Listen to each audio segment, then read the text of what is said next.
que la paix soit surtout bien guidée. Bon, vous savez, quand on dit aux gens d'apprendre le djinn, ce n'est pas uniquement pour connaître leur religion, mais aussi pour éviter que des trompeurs viennent là, en fait, à les égarer, à les abuser, etc. Il faut bien comprendre ça. Vous avez, parce qu'on va parler d'une affaire là, vous avez une mère de famille qui avait amené en fait sa fille chez un soi-disant guérisseur, en fait, un connaisseur de djinn, tout ça, oui. Personne qui devait leur faire en fait du ruqya.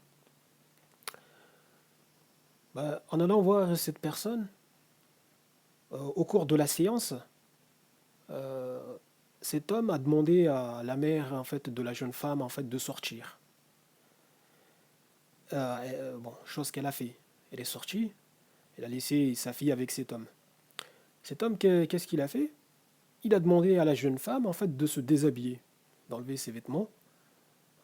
Elle a fait ça, bon, mais elle avait gardé en fait sa culotte. Et là, l'homme l'a mis en fait plein d'huile, tout ça, soi-disant c'est par rapport au djinn. En fait, il lui a mis plein d'huile sur le corps. Et là, il a demandé à la jeune femme en fait d'enlever sa culotte. Vous voyez, il va l'enlever en fait des djinns, donc en fait en couchant avec elle. La hawla wa la quwwata illa billahi al-aliyyil azim. Je vous dis, il y a beaucoup de gens qui profitent de la naïveté de beaucoup. Vous voyez, parce que quand ça voit que quelqu'un va les voir, c'est que à la base, ça se dit, cette personne, si ça se ramène comme ça, c'est que cette personne est naïve. Parce que ce n'est pas n'importe qui ira les voir. Donc, voilà. Ça profite donc. Ça manipule la personne, ça a une charge au niveau influence sur la personne tout de suite. Parce que quand vous allez voir ces personnes-là, c'est que vous êtes prêt à écouter tout et n'importe quoi de ces personnes. Et à tout prendre. Après, il y en a qui arrivent à flairer en fait l'arnaque, donc et partent. Et là, justement, la jeune fille, lorsque cet homme lui a demandé d'enlever sa culotte, elle a eu peur. Voilà, elle a couru, en fait, elle a fui, quoi. Parce qu'elle a compris ce qui allait lui arriver là plus tôt. Donc, et ce genre d'énergumène, en fait, vous en avez par exemple dans des villages, dans des villes où les gens en fait ont peur par exemple de les dénoncer. Alors qu'ils ont déjà fait pas mal de cas. Ou par exemple il y en a qui ont peur en fait de dénoncer la personne parce que ça a tellement honte en fait. Ça ne veut pas s'afficher, ça ne veut pas dire par exemple que leur fille a subi une agression sexuelle de la part de cette personne-là. En fait qu'elle a été violée, par exemple ça va cacher. Parce que peut-être ça veut faire croire aux gens que leur fille est restée vierge, par exemple, alors qu'elle a été violée. Au lieu de dénoncer le mal, de condamner tout ça, ça va penser à des choses vraiment qui sont secondaires, qui sont futiles, parfois.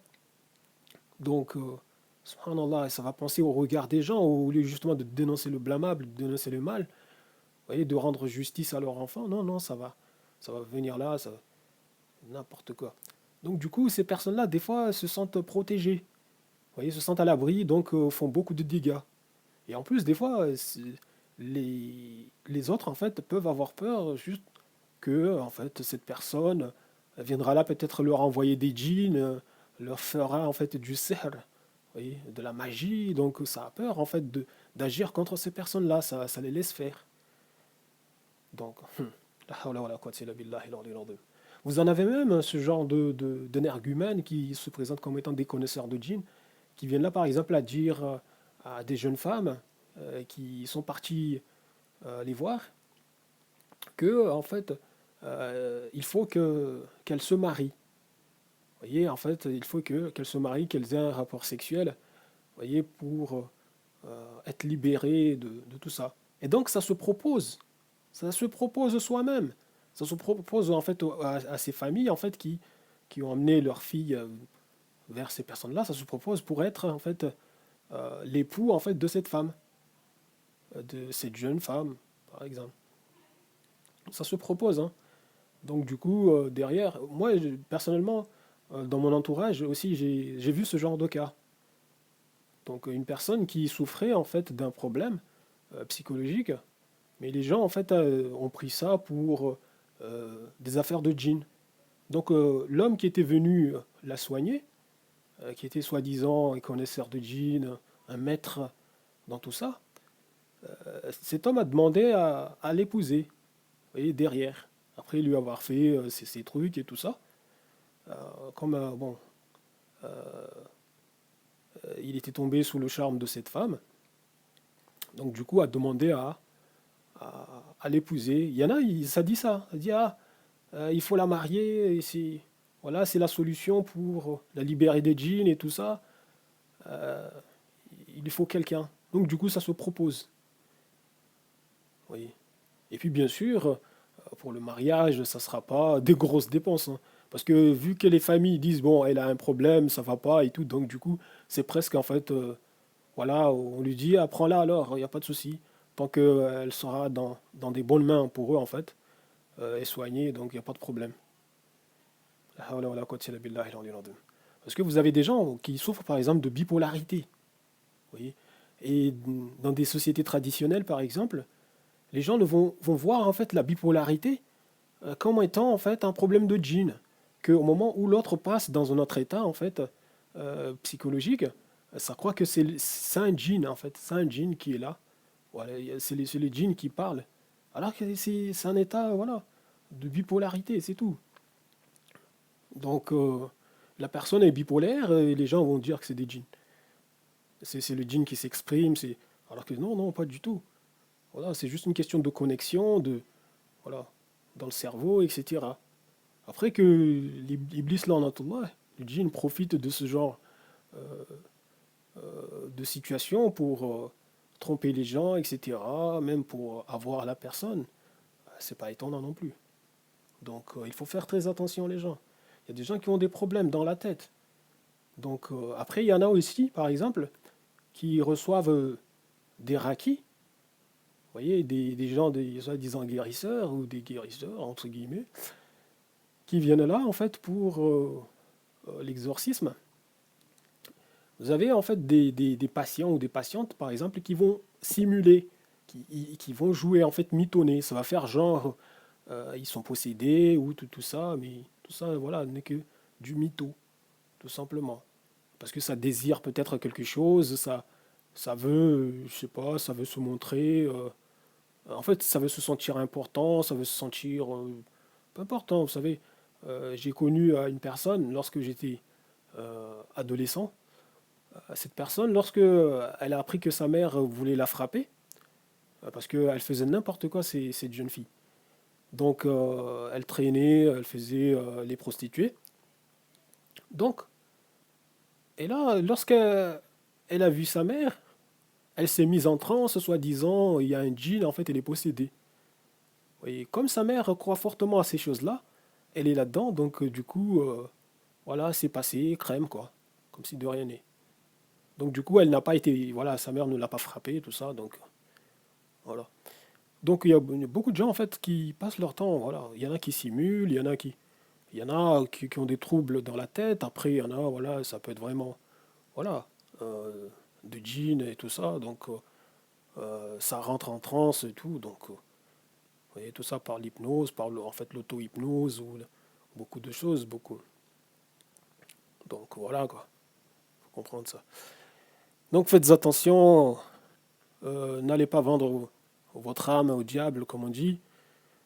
Et puis vous avez des gens par exemple qui ont eu un problème dans leur famille, par exemple un frère ou une sœur, euh, un père ou une mère ou une tante, etc. Des gens qui ont eu un problème de santé et que quand ils sont partis voir des sorciers, des connaisseurs de djinns ou des maîtres de je ne sais pas quoi, en fait vraiment des sorciers par exemple, et qui disent travailler avec des djinns et tout ça, et que la personne a été soignée, en fait la personne est guérie, ça vient là, du coup, à accorder en fait beaucoup d'importance à ça, à avoir foi et à s'abandonner à ça, en fait, à commettre du shirk. Et ces personnes croient bien faire. Subhanallah. Ces personnes, en fait, c'est juste de l'ignorance. Ces personnes oublient que Allah, subhanahu wa ta'ala, si tu vas chercher la guérison chez le sorcier, oui, il va te la donner s'il veut. Il te donnera, parce que c'est Allah qui permet que tout ça se fasse, hein. Donc, tout. Nous, tout ce que nous faisons, euh, si j'arrive à communiquer là, c'est par la permission de Dieu, tout ça. Donc, Dieu, il te donne. Mais le jour des comptes, ça va faire très mal, je vous le dis. Donc, parce qu'aller lui donner des associés, tout ça, et tout, etc. Le shirk, ça, il ne pardonne pas ça, comme ça. En fait, si tu arrives le jour des comptes avec du shirk, tu ne seras pas pardonné. Donc, vaut mieux arriver là-bas en étant repenti, voilà, en s'étant repenti, tout ça, donc, de tout ça. Donc, du coup, il y en a, voilà, quand ils voient qu'ils sont guéris, parce qu'ils sont passés chez le sorcier, là, ça y est, c'est terminé. À chaque fois qu'ils auront juste mal à la tête, ah bah, quelqu'un leur a fait du sihr. Ouais, à chaque fois qu'ils voilà, ils vont trébucher, ah, quelqu'un leur a fait du sihr. Ils vont, voilà, ils vont tousser, quelqu'un leur a fait du sihr. Vous voyez? Ah, c'est des djinns. Ah, c'est des... Et les gens, il faut arrêter de déconner. Donc, vous êtes tombé juste dans le piège du shaitan, l'anatullah, et tout simplement. La hawla wa la quwwata illa billahi al-aliyyil azim. Et surtout, vous allez voilà, vous plonger dans des bras de gens ouais, qui sont mauvais et qui vont prendre votre argent matin, midi, soir. Ouais, c'est comme des personnes qui, parce que ça se sent influent et tout, ça va abuser, par exemple, euh, de voilà, soit ça va prendre l'argent des gens, manger leurs biens injustement, ou bien, bah oui, injustement, même quand c'est ces personnes qui leur donnent de plein gré. Mais injustement dans le sens qu'ils ont trompé ces personnes, vous voyez, pour que ces personnes viennent là leur donner en fait leur bien de plein gré. Euh, et aussi, vous avez par exemple, comme je vous l'ai dit, qui profitent pour avoir des rapports intimes en fait charnels, coucher avec. Vous pouvez même avoir par exemple des gens qui se présentent comme étant des youtubeurs, euh, voilà, intègres, tout ça. Parce que par exemple, il y a une personne, même deux qui me viennent à l'esprit. Des gens viennent là euh, parce que voilà, ça a une influence sur des gens et tout. Donc, il y en a qui assistent à leurs conférences ou qui participent à leurs séances, soi-disant spirituelles ou d'autres, ou à des exorcismes en fait, du ruqya, plein, tout ce que vous voulez, plein de trucs. Il y en a qui profitent que voilà, quand il y a des femmes avec, qui viennent les voir, voilà, qui sont là tout le temps en privé par exemple, ou même pas. Bah, ça commence à faire des propositions. Parce que vous savez, ce qu'il y a entre les deux jambes, voilà, c'est très vite que les gens s'excitent facilement devant une personne qui leur plaise, par exemple. Donc, et personne n'y échappe à ça. À moins d'être, voilà, physiquement, être impuissant, par exemple. En fait, voilà, ne pas avoir ça, en fait, en soi, en fait. Que, voilà. Allah subhanahu wa ta'ala a ôté, n'a pas mis en cette personne ce potentiel, en fait, ce désir charnel, en fait, en la personne. C'est un handicap, entre guillemets. Mais bon, c'est juste une épreuve pour la personne. Donc, voilà. Donc, la personne vient là à faire des propositions, par exemple, aux femmes qui viennent le voir, par exemple, à aller coucher avec et tout ça. Donc, je me rappelle d'une affaire là, une personne qui avait convié une jeune femme à tourner en fait une vidéo en fait pour faire du rappel en fait des rappels. Donc et la jeune femme une fois qu'elle a fini la séance avec cet homme, bah, visiblement cet homme apparemment l'a invité à l'hôtel en fait pour coucher avec. Voilà, c'était ce qui s'est passé. Cette jeune femme l'a suivi. Bon, parce que peut-être que ça a espéré que cet homme allait l'épouser derrière, donc ça a pris un risque à aller forniquer, tout ça. Voilà, avec espoir que peut-être cet homme l'épouse. Donc voilà, parce que peut-être la jeune femme était tombée sous le charme de cet homme. Parce que vous savez, hein, vous avez des gens qui peuvent venir là, être tellement en fait influents chez des personnes au point que ça vient là, ça va coucher dans les hôtels, ça va coucher dans des voitures, tout ça, facilement. La hawla wa la quwwata illa billahi al-aliyyil azim. Qu'Allah m'en préserve. Parce que la tentation, vous savez. Et puis aussi, ça pose des problèmes de couple, tout ça. Donc, vous allez trouver que, par exemple, l'homme, il est marié, mais il vient là justement commettre l'adultère à droite à gauche, parce qu'il a de l'influence sur des femmes ici et là, vous voyez, par rapport à ce qu'il fait et tout, etc. La hawla wa la quwwata illa billahi al-aliyyil azim. C'est dangereux.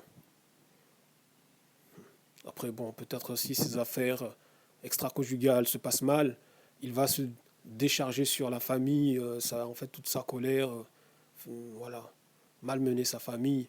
Ou bien même, il va se montrer tout doux, en fait, tout gentil, tout sympa avec sa famille.